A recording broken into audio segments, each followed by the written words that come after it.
Привет, ребята, с вами Чиабатта. Трейлер 5-го эпизода наконец-то вышел. Я не скажу, что мы узнали много нового, но посмотрите сами.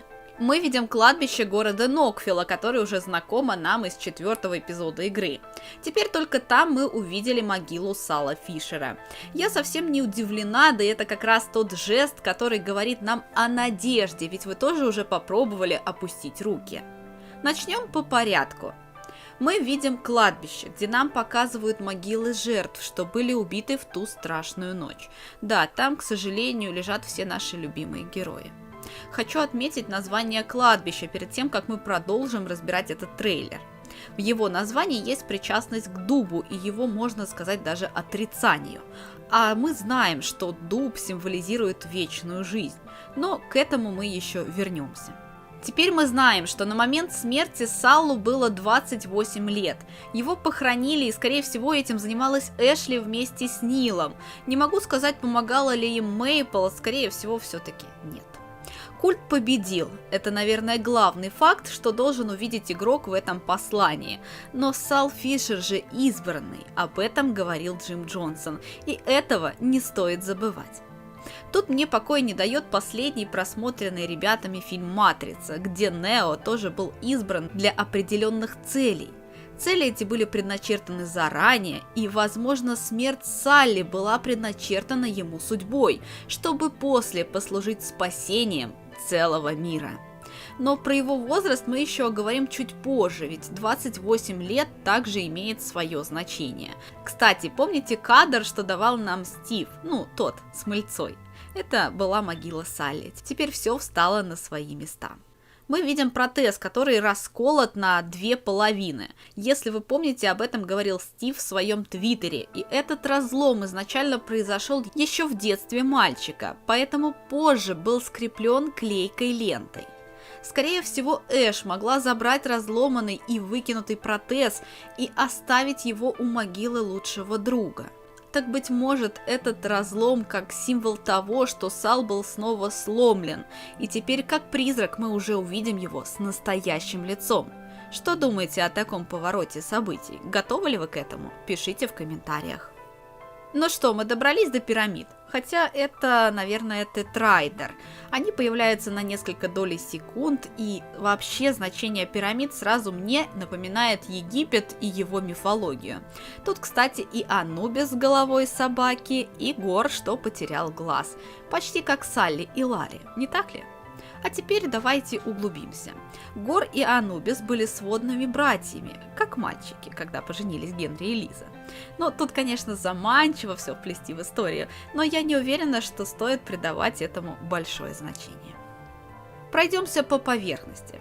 Пирамиды и обряды. Древние египтяне создавали ряд погребальных обычаев, которые, по их мнению, были необходимы для обеспечения бессмертия в дальнейшей загробной жизни.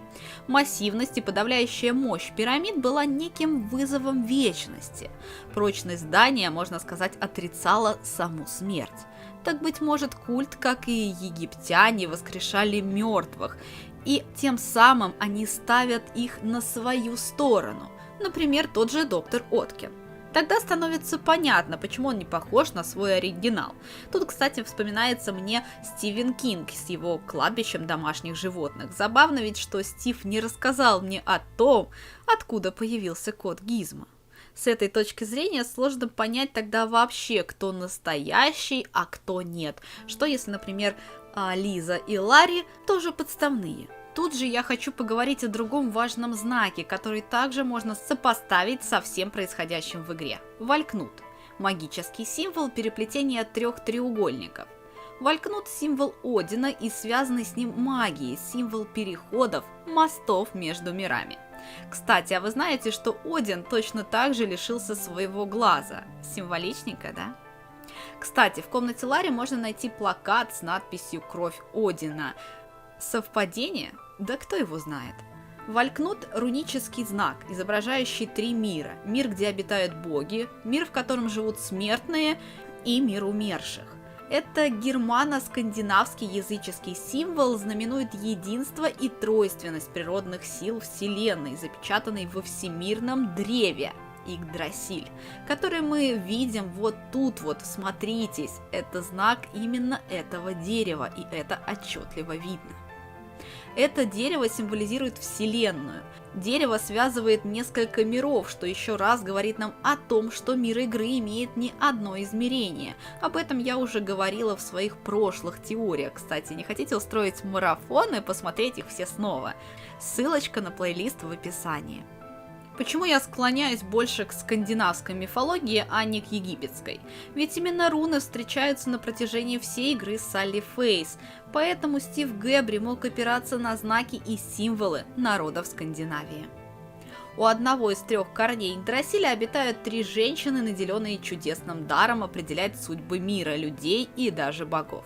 Молодая девушка, что символизирует настоящее, старушка, что говорит о прошлом, и юная девочка, что олицетворяет будущее, например, Меган, Лиза и Розенберг. Честно, я могу говорить об этом так много, что вы уснете, но давайте тогда перейдем сразу к названию нового эпизода «Воспоминания и грезы» или «Сны», как вам удобнее. Именно к этому названию я склоняюсь, ведь мечты и сны в переводе «dreams». Но мечтал ли Сал?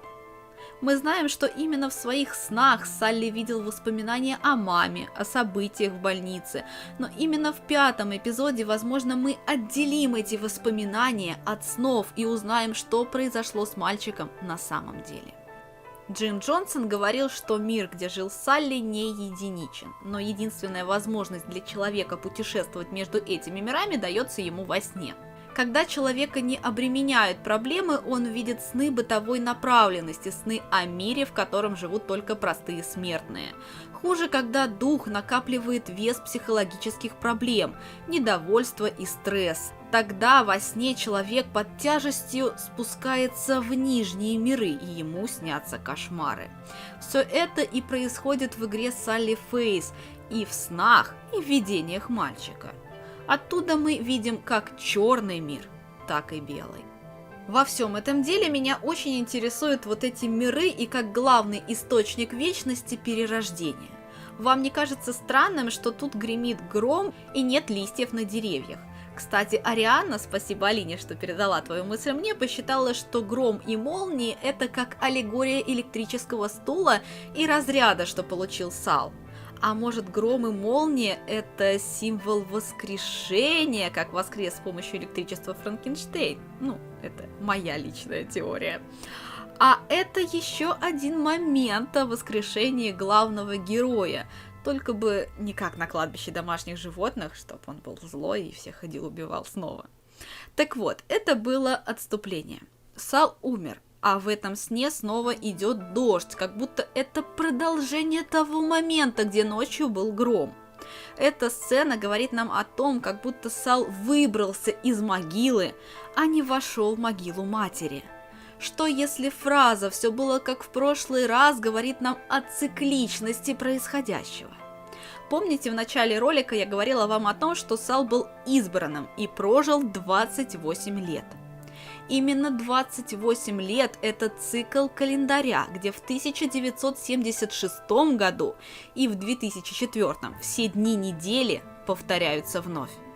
И как будто умерев, Сал начинает все с самого начала, дабы в этом мире изменить какой-то важный момент, что он упустил. Поэтому каждый новый эпизод вечности не всегда похож на предыдущий, а видения лишь показывают кусочки его прошлой жизни. В этот раз, как я и предполагала, эпизод все-таки выйдет в декабре. Не 15-го, как мы думали, а 13 числа. Скорее всего, игра бы вышла, правда, именно 15 декабря в День чая, и когда вышел первый эпизод Салли Фейс, но именно в декабре этого года, 13 декабря, это пятница 13. Стив отдал этому предпочтение, ну и это тоже классненько. Под своим трейлером Стив подписал, что «Темная тайна» заканчивается в последнем эпизоде Салли Фейс.